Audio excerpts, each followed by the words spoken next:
Hello दोस्तों, नमस्कार। मैं संदीप रंजन।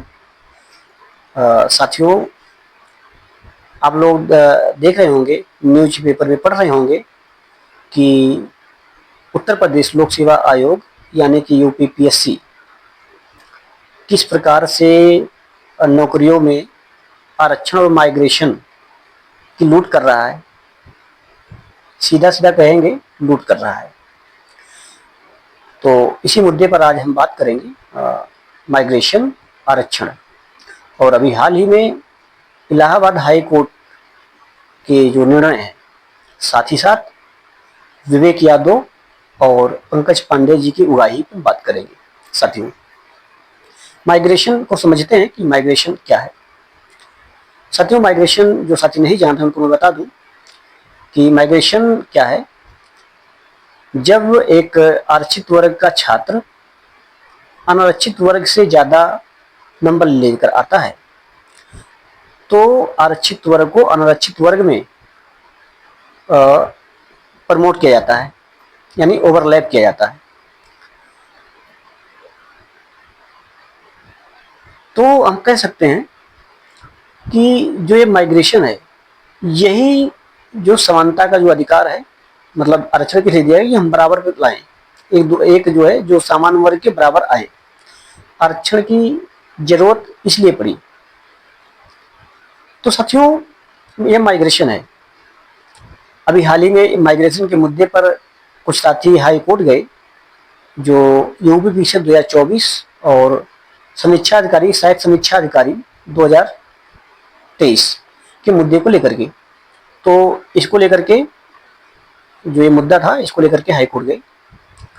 तो हाई कोर्ट में जब हियरिंग हुई काफी दिन के बाद, तो पता चला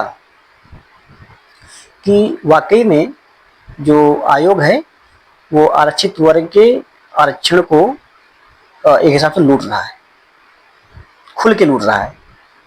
क्योंकि जो छात्र अधिक मार्क्स लेकर आ रहे हैं, जो आरक्षित वर्ग के छात्र अधिक मार्क्स लेकर आ रहे हैं, उसे आयोग जो है ओवरलैप नहीं करवा रहा है, माइग्रेट नहीं करवा रहा है, और वो वंचित हो जा रहे हैं। तो आरओ में काफी ऐसे छात्र थे जो आरक्षित वर्ग से कम मार्क्स लेकर के आए, जो और वो मेंस दिए, जबकि आरक्षित वर्ग के छात्र मेंस नहीं दे पाए, उससे वंचित रह गए। फिर मामला जब हाईकोर्ट में गया, हाईकोर्ट ने पूछा भाई क्यों ऐसा। तो कहा, आयोग ने कहा कि जो प्रारंभिक परीक्षा है हम कराते हैं वो एक छठवीं प्रक्रिया है, छठवीं परीक्षा है, उसमें किसी प्रकार का आरक्षण लागू नहीं होता है। तो कहा अच्छा। फिर कोर्ट ने कहा कि यदि आरक्षण लागू नहीं होता है तो आप किस आधार पे प्रारंभिक जो परिणाम आते हैं उसमें आप कैटेगराइज कर देते हैं, अर्थात एससी एसटी ओबीसी को अलग क्यों बांट देते हैं। क्योंकि वहां तो छठवीं परीक्षा, वहां तो बराबर मार्क्स कटाव लगनी चाहिए, वो कटाव क्यों नहीं लगा रहे हैं। आयोग चुप हो जाता है, उसके बाद जवाब नहीं होता है। तो कोर्ट कहता है तो विरोधाभासी बातें हो गई। आप एक तरफ लागू नहीं करते हैं, छठवीं परीक्षा बता रहे हैं, एक तरफ आप कैटेगराइज कर देते हैं। कोर्ट ने फटकार लगाते हुए कहा कि हमें आप अपना नोटिफिकेशन और मेमोरेंडम पेश करिए, उसको हम समझेंगे, पढ़ेंगे।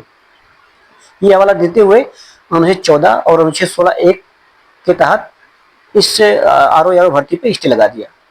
और आज ही की बात है, यानी 21 मई की बात है, आयोग ने एक परीक्षा है स्वास्थ्य शिक्षा अधिकारी, उस पर भी रोक लगा दिया।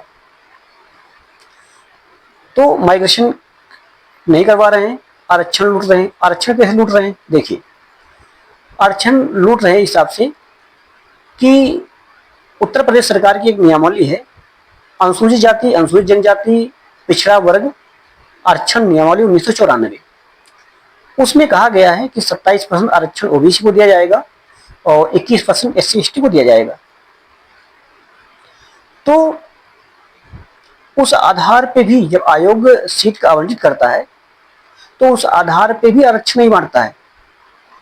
ईडब्ल्यूएस 10% है तो उसको 20% दे दिया जाएगा, एससी 21% है उसको 10% दे दिया जाएगा, ओबीसी 27% है उसको 15% दे दिया जाएगा, बाकी सब अनरिजर्व कर दिया जाएगा। और लास्ट में क्या करेगा, ओवरलैप नहीं करवाएगा, तो विशेष वर्ग के लोग, आधे से अधिक सीटों पर विशेष वर्ग के लोग भर जाएंगे। यानी SC ST OBC वंचित रह जाएंगे, जो सबसे बड़ा न्याय है, लूट है।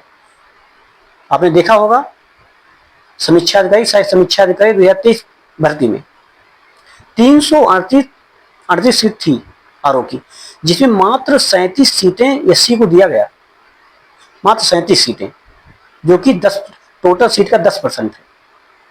कितना बड़ा आरक्षण घोटाला कर रहे हैं, बहुत बड़ा आरक्षण घोटाला। तो इसको समझना होगा। हम ऐसे बैठे रहेंगे, कमरे में बैठ के पढ़ते रहेंगे, लाइब्रेरी में बैठ के पढ़ते रहेंगे, क्या होगा?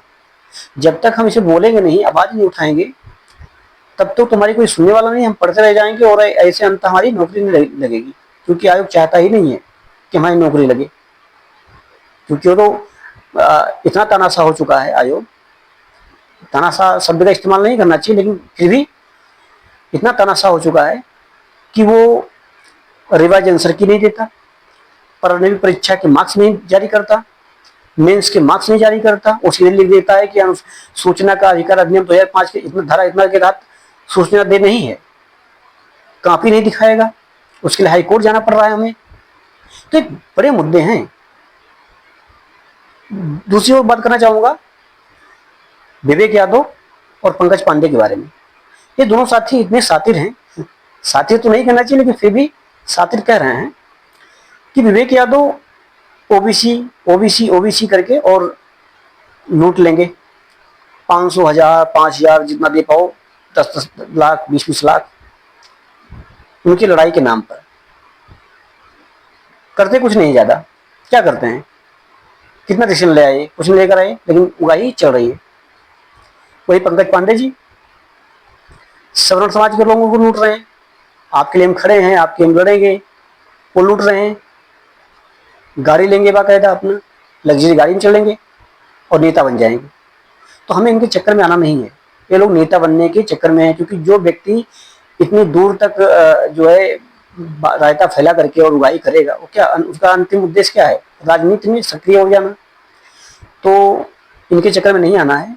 और बात करेंगे SC वर्ग की बात उठाने वाला कोई है ही नहीं, उनके समाज के नेता भी चुप रहते हैं। तो SC और ST वर्ग के साथियों से मैं कहना चाहूँगा कि जो आपके प्रतिनिधि हैं, आपके चिंतक हैं, अब चिंतक को भी ज्ञापन दीजिए और कहिए कि संसद और विधानसभा में आपका जो आवाज बने। तो साथियों, ये कुछ बातें थी माइग्रेशन, आरक्षण और हाई कोर्ट का निर्णय, साथ ही साथ विवेक यादव और पंकज पांडे की उगाही, इस पे सबको नजर रखना। साथियों, जो अगली सुनवाई है वो 26 मई को है, और 26 मई को जो निर्णय आएगा देखा जाएगा क्या होता है, और उसके बाद में आगे बढ़ना है।